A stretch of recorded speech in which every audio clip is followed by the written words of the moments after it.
Okay, video for Ottertech because you did ask. Do us a video, show us an update. So I thought I'll do it. I'll make it public so if anybody else watches, hey, not a problem. This is what's happening. So I've finished off that bit of pillar. So the next door neighbours on that side are really happy because we can't see through into their yard anymore. Not that I was ever interested in looking, and they're not actually that good looking, so I wouldn't look at them anyway. But at least it's now blocked off. And I've left a gap because I'm going to put a wall in the middle that's going to come out from that all the way across. This section, of course, has to be double in thickness because that is about, I think it's halfway to this brick here. Right, that there is their ground level on the other side. You can kind of see by the staining of the fence itself where the ground height, where the old retaining wall used to be. I think the ground height, is halfway into that brick. So it's going to be a fraction higher than the actual ground height that it is. So it's an overkill. So I didn't lay any bricks today because I've been waiting for this concrete that I've poured. I think it's about 34 hours ago. I'll leave it till about tomorrow after the rain stops, about midday, and get into it. I just want to leave it a bit longer. I mean, to leave it for a month would be better, but we've got to get a move on. So what do you do? But she's ready to go. So today I took the liberty of cleaning up and doing a few measurements, getting things set and ready. So I separated all the rocks, sorted that out. Rocks is now separated. I shifted a lot of the dirt out around somewhere else for now until we get this project done. But there is the last of the old pathetic retaining wall. Last remains. This is probably the last video I will do before you'll see that again. I'll probably do a high speed of this part here. You can see how I've managed to retain the fence itself. Just had that braced. It probably could take that down now. I don't think it's going to fall over, but I just like to leave it there until I have done that bit, just to be absolutely certain. Complete that bit of wall, get that all the way across to stage 2, and then I can be comfortable. I can remove that and then just move it over to that panel there.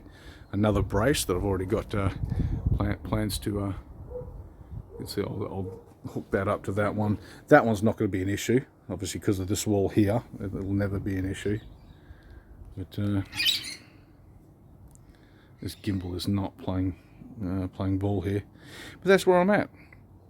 To give you an idea, I've been studying a lot about these pond situation here. This is actually quite exciting for me. I've never had been able to do this before, but it is a bucket list of life type things. Actually, when I was a little boy, I used to love going to the nursery with my mum, and this nursery was massive, and it used to have these fish ponds and it had a bridge and waterfall, and I absolutely loved it.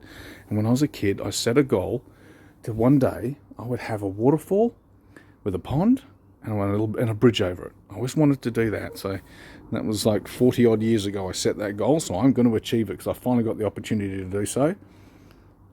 And so basically the second tier, as I said, we'll just run into that groove there and run and loop around and then go across and then be like 500 mil back from the wall, because that is Australian law. You cannot build a pergola to 500 mils from a boundary line.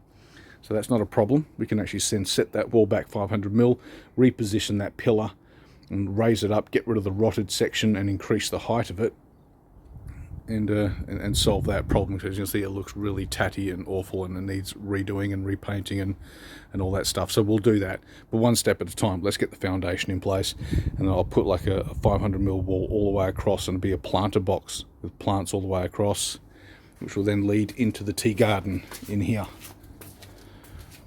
So yeah, it'll be fun. But we'll finish this off, just sort this problem out. This is clearly a problem, as you can see, with that fence falling over.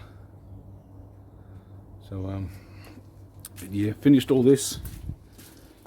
As you can see, that's all concreted in. I just put those bricks there because we got rains coming tonight, and I don't really want the rain going into those brick holes and flooding them if it's at all possible, avoidable. So that's where we're at. To answer your question, video done, dude. The lady's over the fence next to me, like she's listening in. I can tell because I can smell her cigarette. These people over here, they throw their cigarette butts over our fence. They stand there and they smoke, and then they throw their cigarette butts over. and they think we don't know because we assume that cigarette butts fall from the sky by magic. I don't smoke cigarettes, and they always land about there somehow by magic. So, but because I can smell it, I know she's standing on the other side of that fence right now.